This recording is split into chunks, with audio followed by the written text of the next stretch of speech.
ये किताब मुकुंद और रियाज है जो तुलिका पब्लिशर्स ने पब्लिश करी है।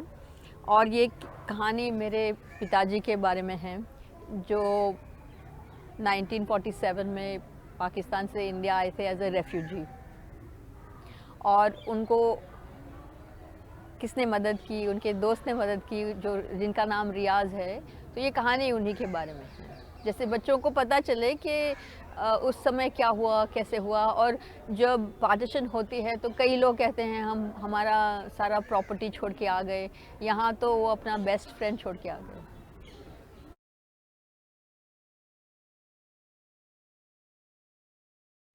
ये कहानी मैंने खुद लिखी और जो इसका जो चित्र हैं वो टेक्सटाइल्स में हैं, जो मैंने उनका ड्राइंग किया। और फिर कुछ महिलाएं थी जो ये काम जानती हैं और उन्होंने ये बनाया है। ये मैंने इसलिए बनाया क्योंकि मेरे पिताजी टेक्सटाइल मिल्स में काम करते थे, तो मुझे उनकी कहानी उन्हीं के मीडियम से कहनी थी, तो इसलिए हमने कपड़े का इस्तेमाल किया। और इसमें जब एम्ब्रॉयडरी करने के बाद उसको कंप्यूटर में स्कैन करके और फिर उसको कंपोजिट किया, तो आसान तो नहीं था लेकिन मज़ा बहुत आया करने में।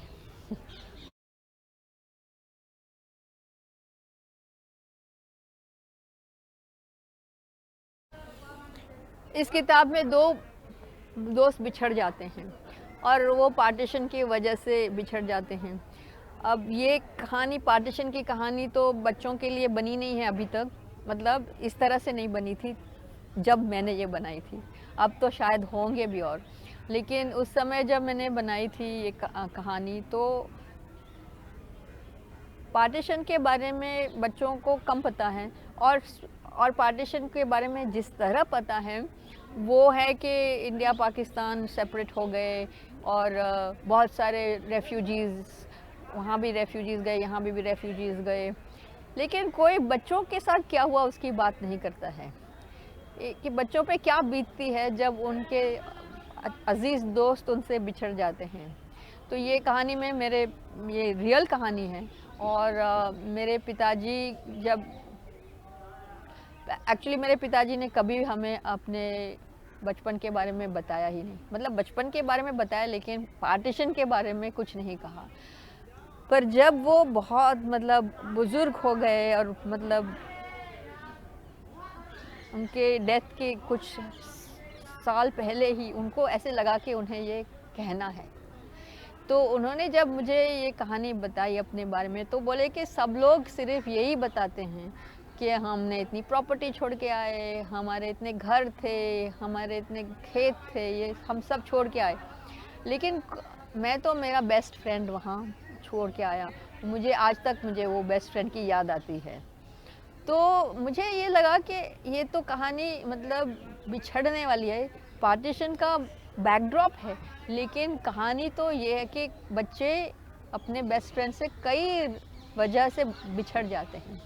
तो जब बच्चे ये कहानी सुनते भी हैं तो वो जो सवाल उठाते हैं वो इसी के बारे में ही होता है कि क्यों बिछड़े। और क्योंकि वो अपने बेस्ट फ्रेंड, वो भी कभी ना कभी अगर उनके पेरेंट्स शिफ्ट हो गए किधर या क्या, तो they would have also been separated.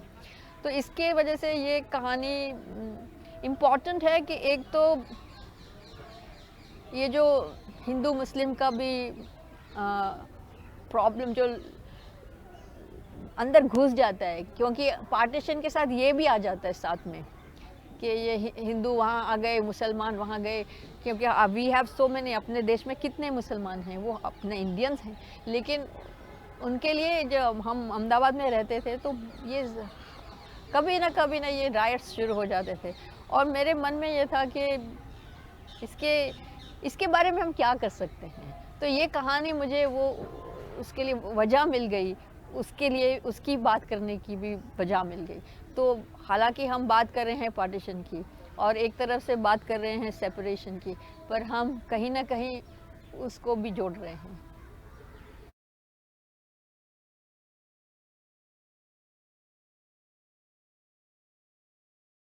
ये किताब बहुत लोगों ने यूज़ करी है अभी तक और मुझे बहुत अच्छा मतलब फीडबैक भी मिला है, क्योंकि एक जगह बच्चों ने पूरा एक्टिंग किया इसका एक लड़का मुकुंद बना, एक लड़का रियाज बना, उस कपड़े भी वैसे पहने, मतलब ऐसे भी, क्योंकि वो इनैक्ट करने से मतलब वो एक्टिंग करने से उनको बहुत कुछ बच्चों को समझ में आता है। तो अगर आप कई टीचर्स और पेरेंट्स को भी ये बात समझाने में मुश्किल होती होगी कि क्या हुआ पार्टीशन में, क्या हुआ, क्यों हुआ, तो ये ज़रिया है, मतलब उससे इजीली बात कर सकते हैं। और जो कई लोग इससे जो मतलब मायना निकालते हैं, मुझे भी कभी ऐसे लगता है कि ये कैसे हुआ। जैसे एक इसमें चित्र है जिसमें वो उसका हाथ टूट जाता है, यहाँ पे उसका हाथ टूटा है। तो एक टीचर ने मुझे बताया कि जिस तरह ये मतलब बता रहा है कि अभी इंडिया और पाकिस्तान टूटने वाला, मतलब जो देश पूरा एक भारत इंडिया, जो ग्रेटर इंडिया और सब कॉन्टिनेंट वो टूटने वाला है, वो उसका दस्तक है। ये तो मैंने नहीं सोचा था, लेकिन ऐसे वो समझ रहे हैं। तो ये कहानी से बच्चे भी बहुत कुछ सवाल पूछते हैं और एडल्ट्स को भी समझाने में अच्छा लगता है बताने के बारे में, क्योंकि इसके अंदर सिर्फ एक ही बात नहीं है जो मतलब इंडिया पाकिस्तान हो गया या बच्चे बिछड़ गए, पर ऑल्सो कि सेपरेशन का क्या असर हो सकता है बच्चों के ऊपर। तो अगर किसी बच्चे को कुछ मतलब बिना कहे भी वो मतलब समझ सकते हैं या अपने आप को समझा सकते हैं कि ऐसा सिर्फ मेरे साथ नहीं होता है, ये ऐसा होता है।